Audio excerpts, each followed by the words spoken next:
So I've been doing a lot of thinking about the Lamar situation, and there's been thrown out a lot of blame. Master P blamed Kobe Bryant for not being there for him. Tabloids and other people are blaming the Kardashians for using this as a publicity stunt. Um, they're blaming the Bunny Ranch for capitalizing off their popularity. Well, at the end of the day, and when any issue is uh, is at hand, you always the primary variable is the person that should be held most accountable. Now, I have to preface this because this was a life and death situation, and say I obviously was a fan of Lamar. I was born and raised in New York. I'm a huge fan of every athlete that comes out of New York. I'm a diehard New York Yankee, Mets, Giants, Jets, Knicks, and I'm learning to accept the Brooklyn Nets. But, so I have a great candor and respect for New York athletes. Mark Jackson and Darryl Strawberry are my two favorite athletes probably of all time. Darryl Strawberry's from California, but when I was a kid, he played for the Mets. And I don't normally preface stuff, but I know Lamar Odom this was a life and death situation. Now, what I want to say is this: is when you've had examples of what drugs and alcohol and stuff does to you, you have to make that decision. Now, people are getting angry about all these other entities, but when in fact Lamar Odom is the primary variable. Now, I know other people need help. People may need help, and maybe he was weak, but you know, he's seen what drugs and alcohol did to his father. He's seen what drugs and alcohol did to his friends. He's lost a few friends over the years, and he's lived a high life. I mean, he went from being a star in the NBA to marrying into the most popular uh, celebrity family that we have today, probably, in the Kardashians. So um, this wasn't new to him, you know.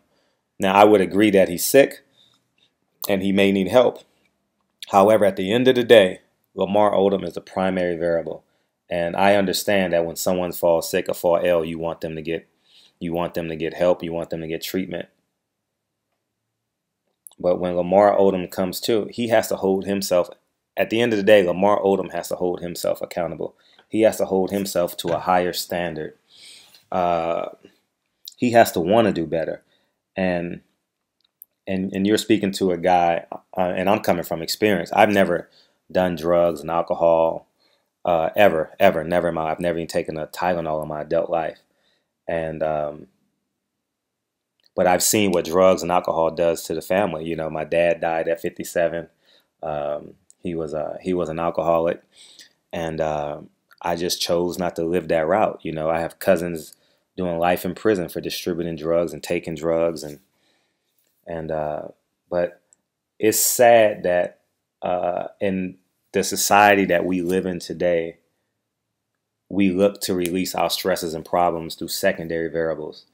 And I want Lamar Odom to get help because when this happened, I felt like he was part of my family, and I was having conversations with other people. And I know many of you guys that may listen to this um, may say like may think and feel the same way. I was like shocked. I was checking the news probably every 3 or 4 hours on my smartphone, going to TMZ, checking update because they was doing updates by the hour when it first happened. And like many of y'all, I prayed for recovery. I prayed that he wasn't brain dead. Um, I prayed that he would have all his faculties and he would heal correctly. But when Lamar Odom comes to, Kobe Bryant can't help him. Master P can't help him. The Kardashians can't help him. It's up to Lamar Odom. Lamar Odom has to make the conscious decision to heal himself. And he can heal himself through whether it's spiritual revelation, uh, Scientology, or whether it's just, as Kobe Bryant would say, put your big boy pants on. Now it's time for Lamar Odom to put his big boy pants on. He's 35 years old. He knows what drugs and alcohol does to him, and he needs to allow help into his life. I don't doubt one bit that everyone saw this coming. I don't doubt that the Kardashians tried to help him. Although, on the outside looking in, if you look at the Kardashians, you may think that they want to monetize the popularity of them. But at the end of the day, we're all human. There's no comeback from death. There are very few people on earth today, and those people are probably in prison or about to go to prison to some degree, who don't have compassion. How can you not have compassion for a man who's fighting for his life on his deathbed? So, and there's going to be natural coils between, his ex-wife and Kim and the kids, but that's not for us to deal with. The primary variable is the primary variable. Lamar Odom is sick, and I am so grateful that he's gotten better. I hear that he's talking, and he has some voluntary movements, which is and his brain frequencies are back up. But we as people must hold people accountable, and same thing goes in our family. We have to hold our family and our friends accountable for their actions. If you have a friend, small scales, and everyone goes through this at some point in their life. You have a friend who probably has 1 or 2 DUIs, and you invite him out for drinking. At the end of the day, you have to be an asset to your friend's life. Lamar Odom has to find friends that are assets in his life. And I want him to heal. And then I want Lamar Odom to be conscientious of the life that he's living and the friends that he's taking in his life. This is probably as bad as you can be without dying. You have a publicity, almost death scenario. And if he doesn't heal from this, it's on him. If he heals from this, it's on him, and we're all grateful. And I don't know if he has aspirations of going back to the NBA. I don't know whether the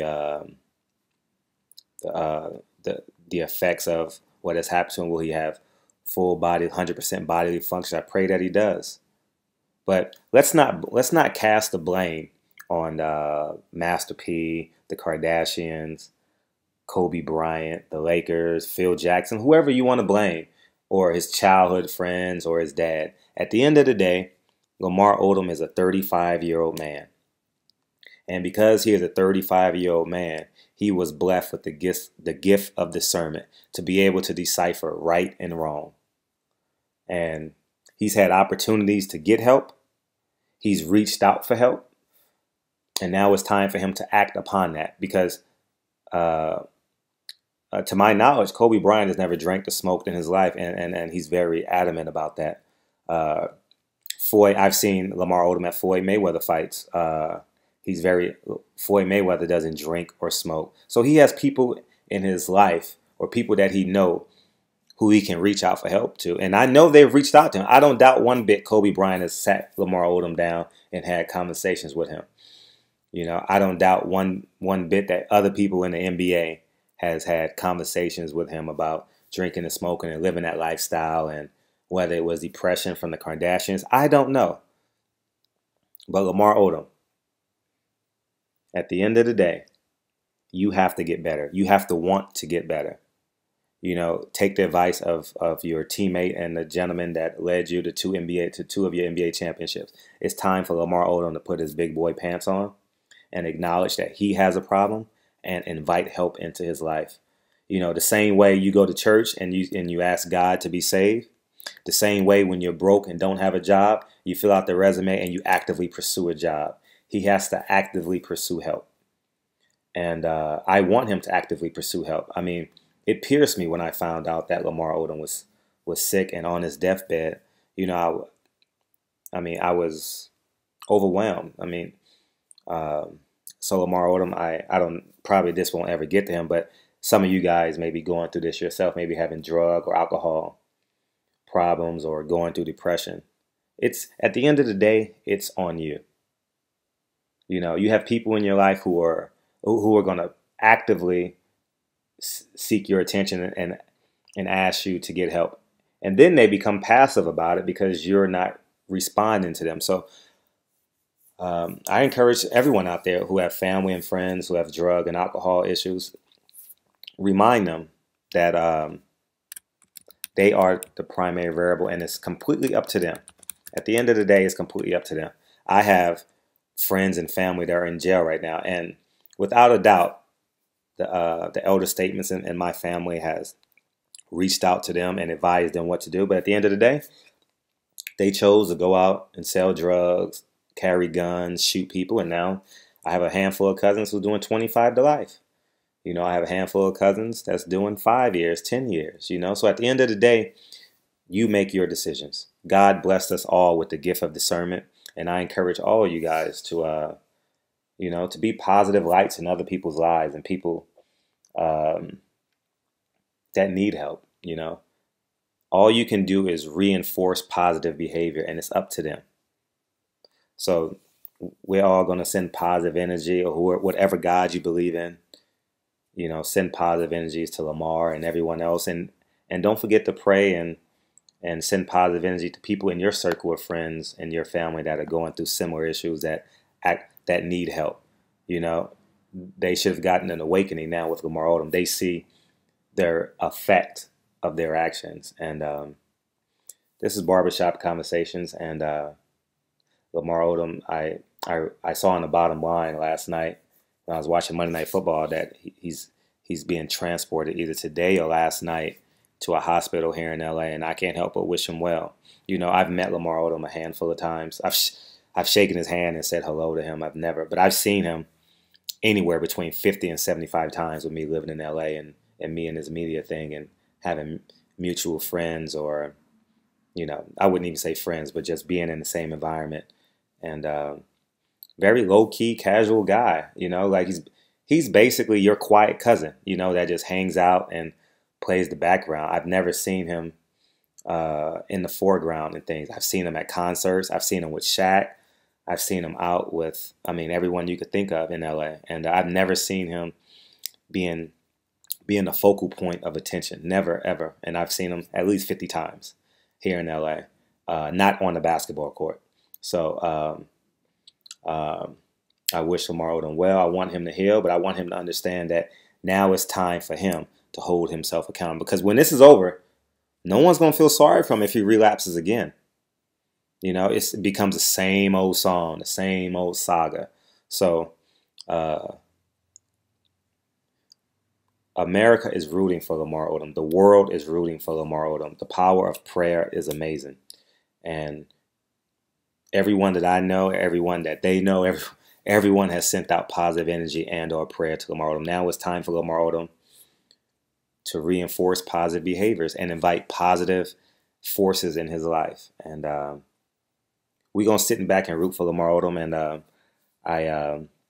I pray that he heals and he has 100% of his bodily function. So now he can be an inspiration to people that are going through things, and he can be a living testimony, because at the end of the day, without test, there's no testimony. And this is without a doubt one of the greatest tests that someone can go through, on your deathbed in a coma to waking up and having the chance to live life again. So this is Barbershop Conversation. I appreciate you guys listening, and we're gonna hope and pray that Lamar Odom takes accountability for his actions and stands up and says, you know what, that's the old Lamar Odom. The new Lamar Odom, believes in a sober, productive, positive energy life. And I look forward to bringing you guys some more stuff. I know this is not boxing, but that's why I named my channel Barbershop Conversations, because I want to have conversations that people have in the barbershop, because everything's a conversation in the barbershop. And again, I appreciate you guys' support, and look forward to bringing you guys some more content. Bye, guys.